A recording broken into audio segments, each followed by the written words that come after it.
नमस्कार, स्वागत है आपका। आप देख रहे हैं अपना उत्तर प्रदेश और मैं हूं आपके साथ अनाया शर्मा। सलेमपुर में बीजेपी ने जनसभा का आयोजन किया है। जनसभा को संबोधित करने के लिए केंद्रीय गृह मंत्री अमित शाह पहुंचे, जहां उन्होंने जनसभा को संबोधित किया और विरोधियों पर जमकर निशाना साधा।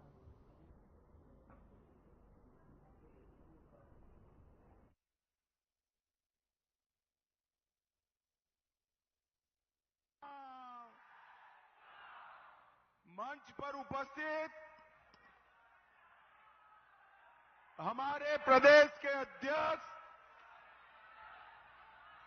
श्रीमान भूपेंद्र चौधरी जी, श्री संजय यादव जी, श्रीमती विजयालक्ष्मी गौतम जी, सभा कुंवर कुशवाहा जी, हंसूराम जी, हमारे विजय बहादुर दुबे जी, विजय बहादुर सिंह जी, श्री विनोद शंकर जी, बैठ जाइए। माताएं बहनें सभी बैठ जाए, कुछ नहीं हुआ है। अरे बैठ जाओ, कुछ नहीं हुआ है। और आज सभा में उपस्थित हमारे बलिया के सांसद कहां गए? आगे आओ भाई। बलिया के सांसद जी के लिए जोर से ताली बजाइए जरा। और आज जिनको जिताने के लिए मैं यहां आया हूं, ऐसे हमारे यहां के सांसद और उम्मीदवार रविंद्र कुशवाहा जी, और आज सलेमपुर की सभा में आए हुए प्यारे भाइयों, बहनों, माताओं और मेरे जिगर के टुकड़े जैसे युवा मित्रों, आप सभी को नमस्कार। भाइयों बहनों, सबसे पहले मैं क्षमा प्रार्थी हूं कि आप लोगों को काफी समय से इतनी चिलचिलाती धूप में राह देखनी पड़ी है, इसलिए मैं क्षमा मांगता हूं। हमारे कुशवाहा जी ने मंडप भी थोड़ा छोटा लगाया है, काफी लोग धूप में खड़े हैं, उनकी भी मैं क्षमा मांगता हूं। हमारे प्रदेश अध्यक्ष भूपेंद्र चौधरी साहब का भाषण होना था, मगर देरी हुई, इसलिए उनको पहले मैं भाषण कर रहा हूं, इसलिए भी औचित्य भंग के लिए क्षमा मांगता हूं। भाइयों बहनों, ये देवरा बाबा, बाबा भृगुनाथ और महाराज सुहेल देव की भूमि है। ये पवित्र सलेमपुर की भूमि को मैं प्रणाम कर कर मेरी बात की शुरुआत करता हूं। मां जल्पा कल्पा, मां भाग्येश्वरी, सिद्ध योगी देवरा बाबा, मंगल पांडे जी, शेरे बलिया चित्तू पांडे जी, शहीद वीर कुंवर सिंह जी और राम प्रसाद बिस्मिल, लोकनायक जयप्रकाश नारायण और स्वर्गीय चंद्रशेखर जी को भी याद कर कर मेरी बात शुरू करना चाहता हूं। भैया ये बीच आप लोग बैठ जाइए जरा, मीडिया वाले बैठ जाए, अब कुछ नहीं है यार, बैठ कर करो। और ये बीच में गैप है, खोल दो, पुलिस वाले गैप में लोगों को आ जाने दो जरा। ये बीच में जो कॉरिडोर है ना, सारे लोग अंदर आ जाओ।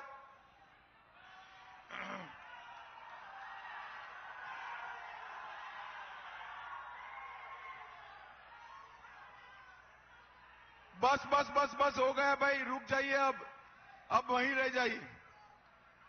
भाइयों बहनों, इस सलेमपुर में हमारे 7वें चरण में चुनाव है। 6 चरण का चुनाव समाप्त हो चुका है। मेरे पास 5 चरण के चुनाव का परिणाम मुझे मालूम है। आपको जानना है क्या? अरे जोर से बोलो, उस और वाले भी बोलो, जानना है क्या? देखो भाई, 5 चरण में मोदी जी 310 पार कर सरकार बनाने का काम किया। ये छठा और 7वां 400 पार कराने का है। सलेमपुर वालों, 400 पार कराओगे क्या? मोदी जी को फिर से प्रधानमंत्री बनाओगे क्या? मगर कैसे बनाओगे भाई? अरे सुनो सुनो, मोदी जी तो काशी से लड़ते हैं, सलेमपुर वाले कैसे बनाएंगे? देखो मैं रास्ता बताता हूं। एक कुशवाहा जी है ना, कुशवाहा जी आगे आइए। एक कुशवाहा जी के नाम के सामने कमल का निशान है, कमल का। उस पर बटन दबाते ही नरेंद्र मोदी जी प्रधानमंत्री बन जाएंगे। भाइयों बहनों, भाजपा 400 पार करने वाली है और कांग्रेस 40 के अंदर सिमटने वाली है। और ये अखिलेश जी की 4 भी नहीं होने वाली है। भाइयों बहनों, आपने मोदी जी को दूसरी बार प्रधानमंत्री बनाया। क्या हुआ? अयोध्या में राम मंदिर बनाने का काम नरेंद्र मोदी जी ने किया। भाई सारे कार्यकर्ता नीचे उतर जाओ, जरा नीचे उतर जाओ, सारे नीचे बैठ जाइए सारे लोग। ए मोबाइल बैठ जाओ भैया।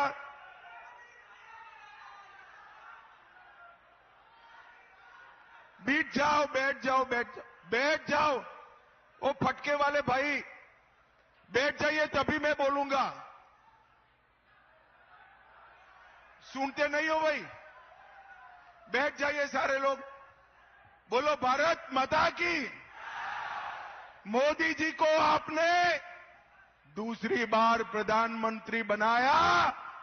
70 साल से एक कांग्रेस ने अटका हुआ राम मंदिर नरेंद्र मोदी जी ने बनाया, नरेंद्र मोदी जी ने बनाया। भाइयों बहनों, ये चुनाव किसके बीच में है? ये चुनाव राम भक्तों पर गोली चलाने वाले और राम मंदिर बनाने वालों के बीच का चुनाव। सलेमपुर वालों, मुझे बताओ, राम भक्तों पर गोली चलाने वाले समाजवादी पार्टी और कांग्रेस को वोट दे सकते हैं क्या? जोर से बोलो, दे सकते हैं? राम मंदिर बनाने वाले नरेंद्र मोदी जी को प्रधानमंत्री बनाना है। सलेमपुर वालों, मुझे बताओ, ये पाक ऑक्यूपाई कश्मीर भारत का है या नहीं है? अरे युवाओं, जरा जोर से बोलो, है या नहीं है? एक कांग्रेस पार्टी कहती है कि पाक ऑक्यूपाई कश्मीर न मांगिए, उनके पास एटम बम है। अरे राहुल बाबा, आपको डरना है तो डरिए एटम बम से, हम भाजपा वाले नहीं डरते हैं। मैं आज यहां पर कहकर जाता हूं, सोहेल देव जी की भूमि पर, चित्तू पांडे की भूमि पर, मंगल पांडे की भूमि पर कहकर जाता हूं, पाक ऑक्यूपाई कश्मीर भारत का है, रहेगा और हम उसको लेकर रहेंगे, कोई नहीं रोक सकता।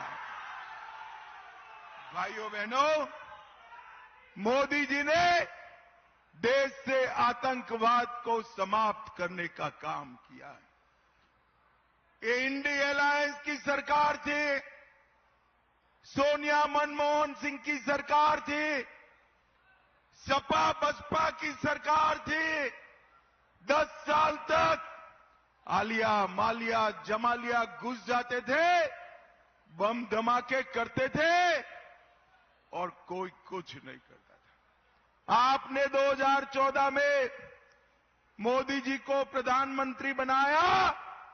मोदी जी ने उनके समय में उरी और पुलवामा में हमला किया। 10 ही दिन में सर्जिकल स्ट्राइक और एयर स्ट्राइक कर पाकिस्तान के घर में घुसकर आतंकवादियों का सफाया करने का काम। अभी आप केंद्रीय मंत्री अमित शाह को सुन रहे थे। जनता का संबोधन करते हुए उन्होंने विपक्षी सरकार पर जमकर निशाना साधा। इसी के साथ आगे बढ़ेंगे। बलिया में बीजेपी ने जनसभा का आयोजन किया, जिसमें सीएम योगी आदित्यनाथ ने शिरकत की। जनसभा को संबोधित करते हुए सीएम योगी ने क्या कुछ कहा, आपको सुनाते हैं। उत्तर प्रदेश सरकार के मंत्री और जो आप निरुआ के साथ फिल्मों में काम करने के इच्छुक हैं, ऐसे श्री दयाशंकर सिंह जी, दयाशंकर भी कह रहे हैं कि मैं फिल्मों में काम करूंगा। एमएलसी श्री किसान सिंह चंचल जी,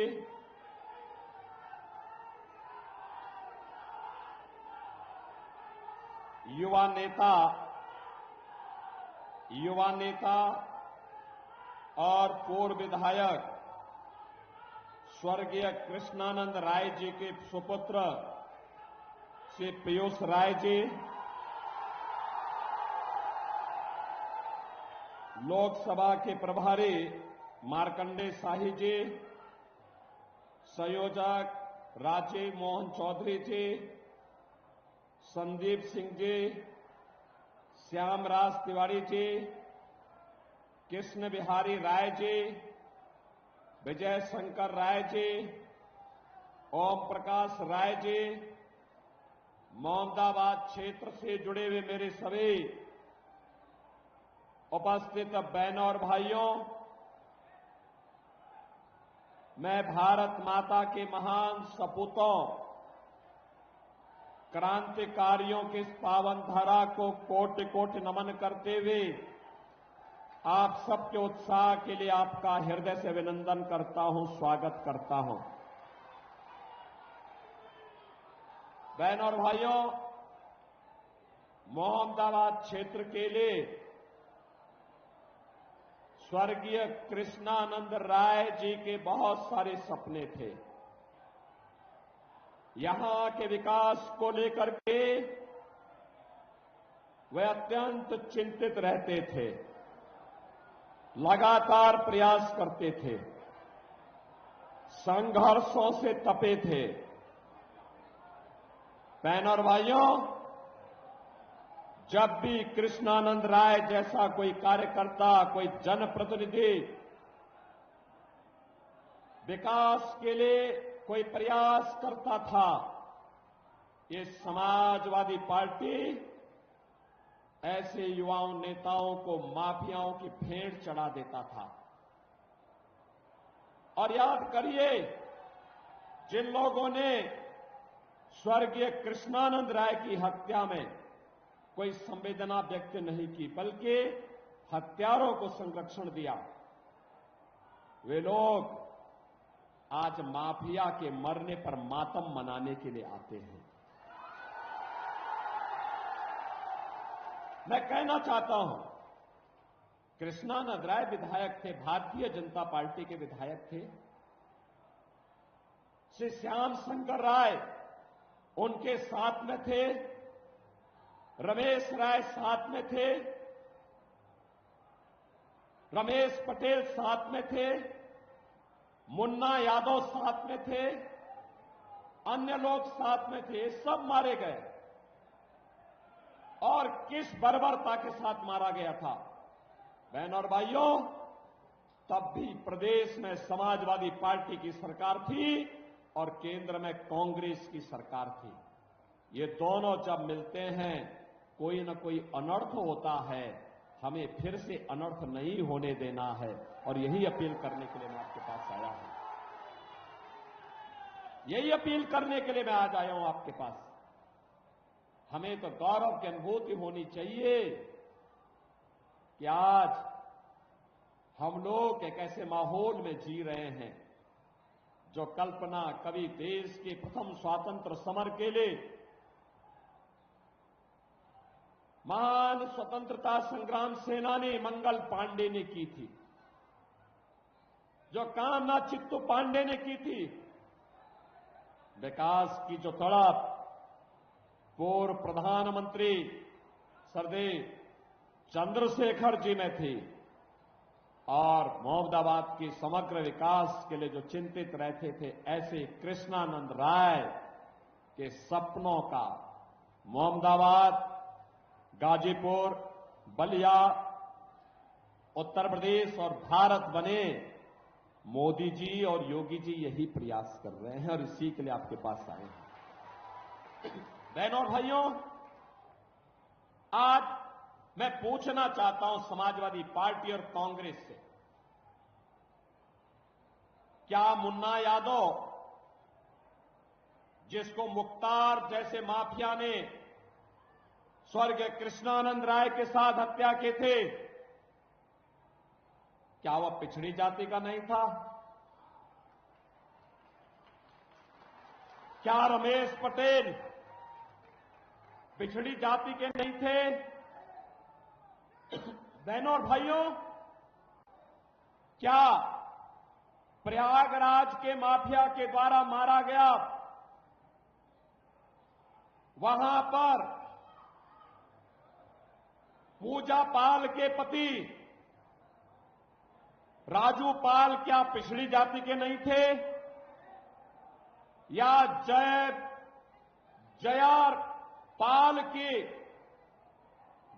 पाल के पति उमेश पाल क्या ये पिछड़ी जाति के नहीं थे? और इन माफियाओं को, इन निर्दोष लोगों की हत्या करने की छूट सत्ता कैसे दे देती है?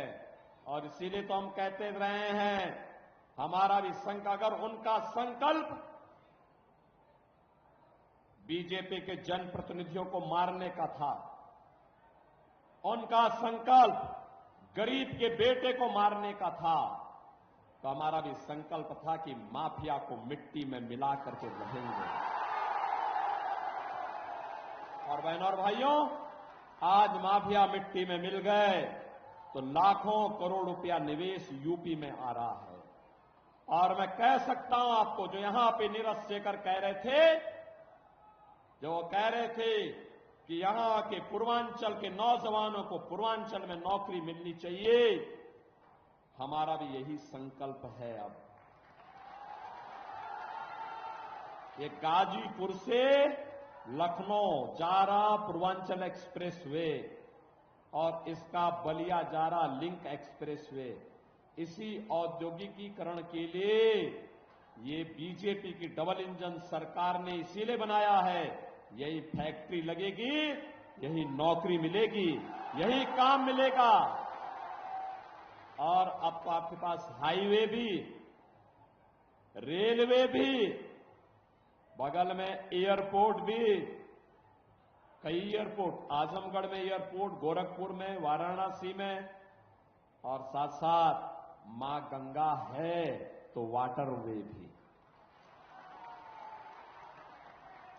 वाटरवे का मंत्री हमारे प्रदेश में ये दयाशंकर ही हैं। इसको थोड़ा समझाइए, कहिए कि निरुआ के साथ निरुआ कोई फिल्मों में काम करने दीजिए, ये स्वयं मंत्री के रूप में काम। तो अभी आप भिलाई से सुन रहे थे मुख्यमंत्री योगी आदित्यनाथ को, जिन्होंने अपने सरकार की उपलब्धियां गिनवाते हुए जनता से वोट की अपील की। चलिए आगे बढ़ेंगे। घोसी में भी सीएम योगी आदित्यनाथ ने जनसभा को संबोधित किया। इस दौरान यहां सीएम ने एक तरफ बीजेपी प्रत्याशी के समर्थन में वोट की अपील की, तो वहीं दूसरी तरफ विरोधियों पर भी जमकर निशाना साधा। भारत माता की वंदे वंदे वंदे। उत्तर प्रदेश सरकार के मंत्रिमंडल के मेरे वरिष्ठ सहयोगी, प्रदेश के नगर विकास और ऊर्जा के विभाग के मंत्री श्री अरविंद कुमार शर्मा जी, सोहेल देव राजभर पार्टी के अध्यक्ष और प्रदेश सरकार में मंत्री श्री ओम प्रकाश राजभर जी, प्रदेश सरकार के मंत्री श्री दारा सिंह चौहान जी, माननीय सांसद आजमगढ़ और भोजपुरी के सुपरस्टार श्री दिनेश लाल यादव निरोवा जी, विधान परिषद के सदस्य यशवंत सिंह जी, विक्रांत सिंह जी, माननीय विधायक श्री रामविलास चौहान जी, भारतीय जनता पार्टी के क्षेत्रीय अध्यक्ष श्री सहजानंद राय जी और हमारे लोकप्रिय प्रत्याशी डॉक्टर अरविंद राजभर जी, भारतीय जनता पार्टी के जिला के अध्यक्ष श्रीमती नुपुर अग्रवाल जी, रमेश सिंह जी, मुन्ना दुबे जी, देवेंद्र सिंह जी और मंच पर उपस्थित हमारे सभी पदाधिकारीगण, उपस्थित बहनों और भाइयों, लोकसभा चुनाव के 6 चरण पूरे हो चुके हैं। अंतिम और 7वें चरण में आज घोसी संसदीय सीट पर आप सभी मतदाताओं से अपील करने के लिए मुझे भी आना पड़ा है। बहनों और भाइयों, पूरे देश के अंदर प्रधानमंत्री मोदी जी के समर्थन में जनता जनार्दन का जो आशीर्वाद प्राप्त हो रहा है, 6 चरणों ने साबित कर दिया है कि अब की बार 400 पार, अब की बार 400 पार के टारगेट को भारतीय जनता पार्टी और सहयोगी दल प्राप्त करने की ओर तेजी के साथ आगे बढ़े हैं। और उसी में घोसी संसदीय क्षेत्र के मतदाताओं का आशीर्वाद लेने के लिए आज ये मंच यहां पर आपके बीच उपस्थित है। बहनों और भाइयों, कल आदरणीय प्रधानमंत्री जी का ये मार्गदर्शन आपको प्राप्त हुआ। हम सब जानते हैं पिछले 10 वर्ष में देश की तकदीर को बदलने का काम मोदी जी ने किया है। आज देश के अंदर सुरक्षा का जो बेहतर वातावरण है, मोदी जी के कारण देश का सम्मान बढ़ा है, मोदी जी के कारण विकास के जो बड़े बड़े कार्य हो रहे हैं, हाईवे के रूप में, रेलवे के रूप में, बड़े बड़े संस्थान बन रहे हैं, कई मेडिकल कॉलेज, कहीं आईआईटी, कहीं आईएम, कहीं IIIT, कहीं एनआईटी, वो मोदी जी के कारण। और गरीबों के कल्याण के लिए भी जो कार्य हुए हैं, चाहे वह 80 करोड़ गरीबों को फ्री में राशन की सुविधा का उपलब्ध कराने का हो, चाहे वह 60 करोड़ गरीबों को 5 लाख रुपए की आयुष्मान भारत की सुविधा देने का कार्य हो, 12 करोड़ किसानों को किसान सम्मान निधि का कार्य हो, या फिर 12 करोड़ घरों में शौचालय के निर्माण का। बहनों और भाइयों, यह सब कार्य मोदी जी के नेतृत्व में हुआ है और मोदी जी ने कहा है कि 4 जून को जब फिर एक बार मोदी सरकार बनेगी तो 70 वर्ष से ऊपर के हर एक बुजुर्ग को। तो अभी आप घोसी से मुख्यमंत्री योगी आदित्यनाथ को सुन रहे थे, जिन्होंने जनता का संबोधन किया, अपने सरकार की उपलब्धियां गिनाई और अपने पार्टी के पक्ष में वोट करने की लोगों से अपील की। इसी के साथ इस बुलेटिन में हमारे साथ बस इतना ही। नमस्कार।